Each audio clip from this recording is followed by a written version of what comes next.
Shikues të televizionit Klan, ju përshëndes, këto janë lajmet e orës 12, do të njihemi bashkë me zhvillimet më kryesore të deri tanishme. Në seancën e kësaj të njëjteje në parlament ka nisur diskutimi i aktit normativ për paketën e KÇK-s e miratuar nga Këshilli i Ministrave në datën 31 janar. Majoranca ka deklaruar se do ta miratoj pa i bërë asnjë ndryshim kësaj pakete, e cila ka nisur të funksionojë në terren me operacionet e OFL-s. Për të mbrojtur aktin normativ në parlament është duke folur kryeministri Rama, i cili i ka kthyer përgjigje akuzave të presidentit, opozitës, por edhe shoqërisë civile, një pjesë e të cilëve kanë ngritur shqetësimin se këto operacione shkelin të drejtat e njeriut dhe ka mbivendosje me punën e SPAK-ut dhe BKH-s.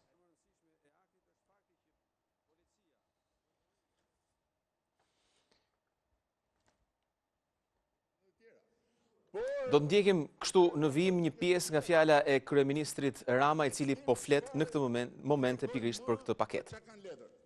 Tani hajde na tregoni që ju jeni gatshëm të përballeni me të gjithë dhe që drejtësia në Shqipëri funksionon njësoj për të gjithë. Dhe këtë e din këta që udhëheqin revolucionet imagjinare, që puthin flamurin, që tundin flamurin e tjetrit pa leje e kështu me radhë.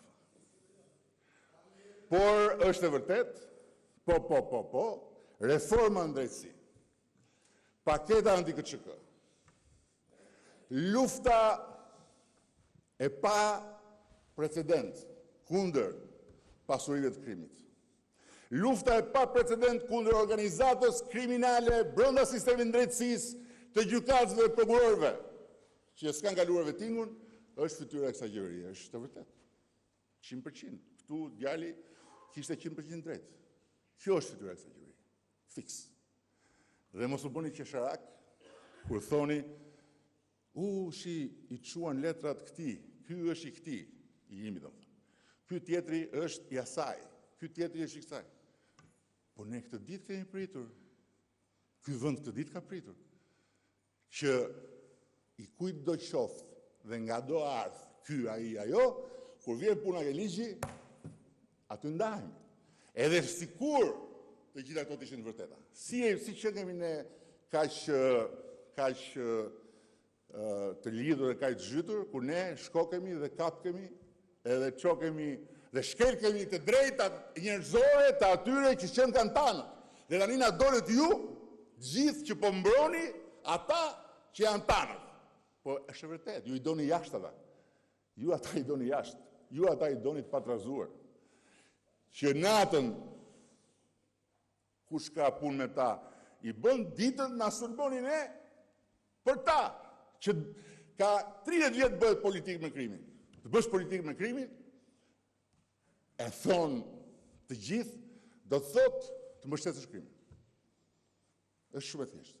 Kush bën politikë me krimin, mbështet krimin. Dhe shikoheni Italinë, shikoheni atë fazë, kush kanë qenë njerëzit më të sulmuar, nga të katër anët, për korupcion, për imoralitet, për bashkëpunim me krimin. Ata të cilët ju kundërvun mafjas. Kemi ndjekur drejt për drejt një pjesë nga fjala e kryeministrit në seancën e sotme, ku po diskutohet akti normativ mbi paketën anti-KÇK. Do të vijojmë me të tjera informacione.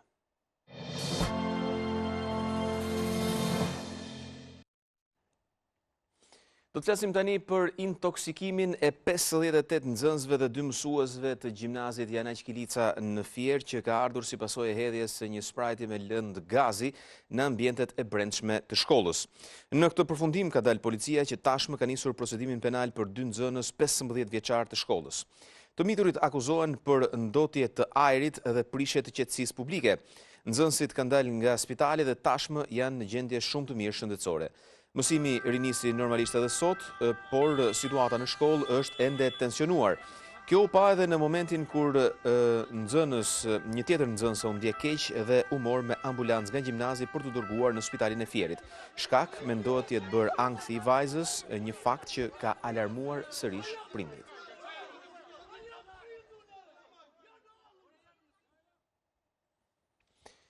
Fadromat e Inukut të shoqëruara nga policia kanë rinisur herët në mëngjesin e sotëm prishjen e disa objekteve në zonën e Astirit në Tiranë për t'i hapur rrugë edhe projektit të unazës së re. Aksioni bëhet për shembjen e 25 deri 30 objekteve ku përfshihen dyqana dhe banesa, ndërkohë forcat shumë të policie kanë kryer edhe rrethimin e zonës, megjithse nuk duket se ka rezistencë nga ana e banorëve. Në këto momente ju shihni pamjet që janë xhiruar gjatë nisjes së këtij operacioni.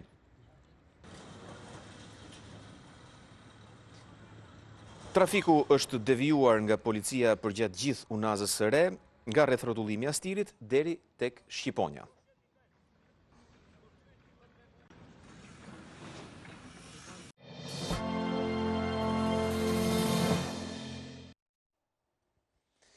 Do të flasim tani për koronavirusin që po përhapet edhe në Greqi, ku numri i të prekurve ka arritur së fundi në 10. Pranë qytetit të Patrës janë marrë masat e para kundër përhapjes së koronavirusit për 48 orë në këtë qytet dhe në rajonin ku ai ndodhet, janë mbyllur shkollat, kinemat, teatrot dhe institucionet publike.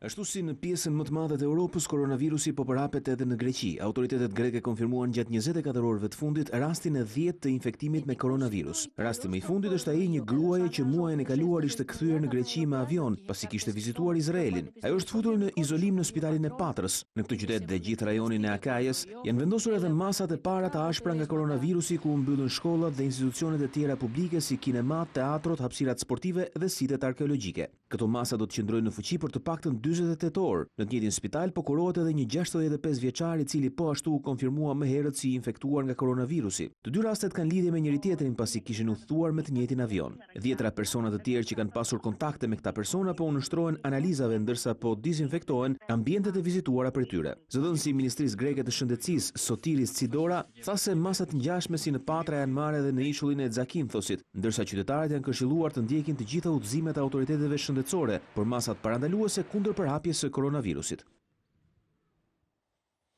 Rritet frikshëm edhe numri i viktimave nga koronavirusi në Itali, kështu 28 persona kanë ndëruar jetë gjatë orëve të fundit, ndërkohë që numri total i viktimave në Itali ka shkuar në 107.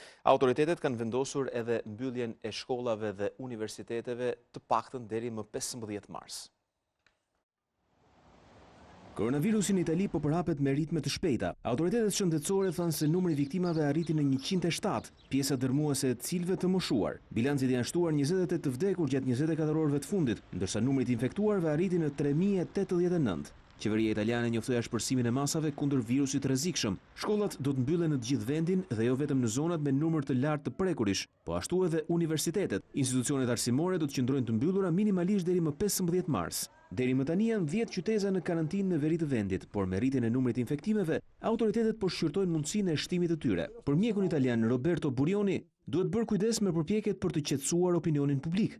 Ndoshta disa mesazhe shumë qetësuese kanë shkaktuar një dëm tepër të rëndë, duke bërë që qytetarët ta nënvlerësojnë problemin. Ministri gjerman i shëndetësisë Jens Spahn tha se ajo që deri pak javë më parë ishte epidemi në Kinë, tashmë është shndërruar në një pandemi botërore. Në vështirësi të madhe është edhe Irani, ku virusi i ka marrë jetën deri më tani 92 personave dhe ku ka afro 3000 të infektuar. Por nga numri i viktimave, Irani është i dyti pas Kinës. Ky vend ka edhe numrin më të madh të zyrtarëve të lartë të infektuar, përfshirë zëvendës presidentin, zëvendës ministrin e shëndetësisë dhe 23 deputet. Shkencëtarët kinezë thanë se koronavirusi është më i ngjashëm me HIV-in sesa me gripin. Sipas tyre ka 2 variantet koronavirusit, S dhe L. Ky i fundit është më agresiv me simptoma më të forta dhe më i vështirë për të kuruar.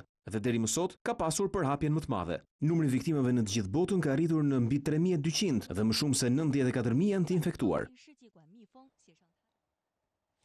Ndërsa Organizata Botërore e Shëndetësisë thotë se Shqipëria i ka kapacitetet për identifikimin dhe izolimin e koronavirusit në rast se ai shfaqet në vendin tonë. Në një mbledhje të zhvilluar dje të Task Force-s është kërkuar edhe forcimi i higjienës në mjetet e transportit urban. Shqipëria nuk ka asnjë rast të prekur me koronavirus. Drejtori i organizatës botërore në Shqipëri, Raul Gonzalez, ka siguruar se vendi ynë i disponon të gjitha kapacitetet për të izoluar virusin në momentin që shfaqet në popullat. Ne duhet u besojmë institucioneve, duhet u besojmë kapaciteteve të laboratorit të ISHP-s, ata janë të certifikuar dhe ne jemi të bindur për punën që bëjmë. Nëse do të ketë raste, ato do të zbulohen, të jeni të sigurt. Sa i takon pse nuk ka raste, asnjë se di. Ne po mësojmë akoma. Sapo kam ardhur nga vendi im Spanja, ku u zbulua se një person i cili ndroi jetë me koronavirus 2 javë më parë, nuk kishte qenë kurrë në Itali apo Kinë. Në shërbimin e urgjencës kombëtare vijon të shtohet numri i thirrjeve që kanë lidhje me koronavirusin. Janë zgatuar 694 raste me sketën koronavirus. Nga këto janë seleksionuar të 42 rastet të cilat rezultojnë negativ. Shërbimi urban dhe interurban mbetet një nga vendet ku ka grumbullime masive, ndaj edhe Ministria e Shëndetësisë ka shtrirë planin e masave higjieno-sanitare edhe në këtë sektor. Ne kemi bërë një komunikim të posaçëm me të gjithë bashkitë në kuadër të masave higjieno-sanitare dhe së bashku me Inspektoratin Shtetëror Shëndetësor do të fillojmë inspektimet në linjat urbane. Spitali infektiv sa kaq ka gati 80 shtretër ku do të trajtohen rastet e dyshuara apo të infektuarit me koronavirus. Pak ditë pas përhapjes së koronavirusit në Itali, edhe në vendin tonë, qytetarët nxituan të furnizohen me ushqime dhe të bëjnë blerje në rast të një situate emergjente, por shitësit thonë se ky reagim zgjati vetëm disa ditë dhe situata tashmë është normalizuar. Reagimi i parë nga italianët sapo nisi paniku nga koronavirusi ishte dyndja në supermarkete për të furnizuar me ushqime në rast të një situate emergjence, por si reaguan në Shqipëri? Realisht u friksuam. Një periudhë shumë shkurtër kohë ekzistoi dhe paniku brenda shtëpisë dhe fëmijët filluan ta kenë atë frikën, maska dhe për të pastruar duret, po, disinfektuesat, po. Çudia më e madhe 3 ditë zgjat pasi shitësit thonë se shitjet pësuan në rritje vetëm 2 ditët e para të javës që kaloi. Kishte një ndikim, më shumë kishte masa mbrojtëse në fakt, duke filluar që nga ne, që vendosëm maskat edhe dorezat për shkak se ishim të friksuar. Tani normal, kaloi ajo pjesë. Shtetasit kinesë që jetojnë në vendin tonë duket se po vuajnë më shumë pasojat e përhapjes së koronavirusit. Ata thonë se blerjet kanë rënë shumë. Po, kjo shumë doba, shumë doba. Më para mirë, më para viti mirë. Madje pas shpërthimit të virusit në Wuhan, ata janë përballur edhe me paragjykim. Ka që një lefole, unë të shi një qika aqe, pa. Të Itali ka një qikë probleme, Kina të që nuk ka probleme, në lek. A jeni drejtuar në dyqanet e kineze kur të bërë blerje? Po, gjithmonë me maskë, broj. Edhe restorantet kineze në Tiranë raportuan ulje të xhiros pas shpërthimit të koronavirusit në botë.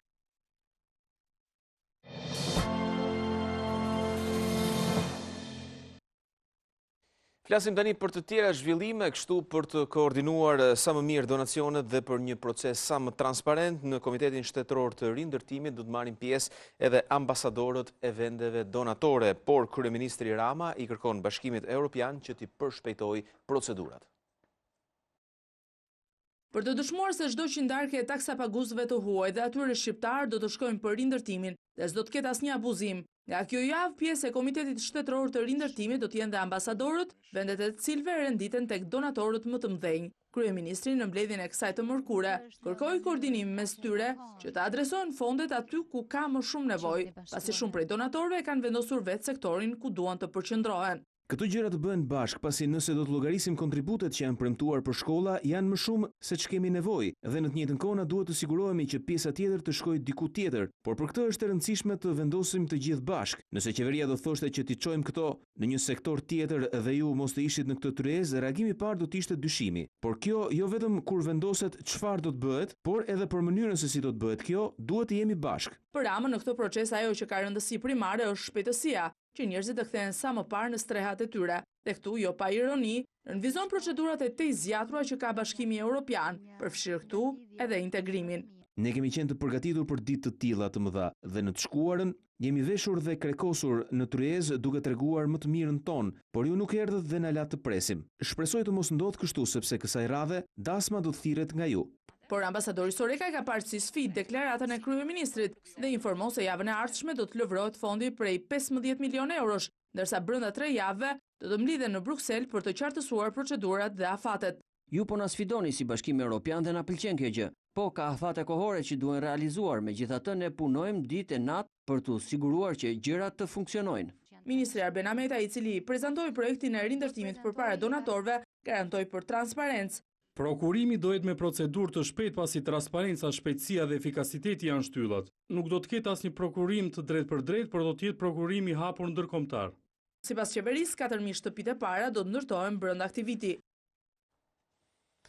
Në vijim të turit të tij po të dëgjoj, kryetari i opozitës Lulzim Basha ka premtuar edhe ndihmë të posaçme ndaj familjeve në nevojë si dhe rritjes së pagesës për arsimimin e fëmijëve. Lulzim Basha ka premtuar se pas ardhjes në pushtet të Partisë Demokratike, familjet me shumë fëmijë do të kenë një mbështetje të veçantë nga shteti. Këto janë kushte me vërtet pabesueshme dhe vjen dy herë keq sepse familjet me shumë fëmijë do të kenë mbështetje të veçantë.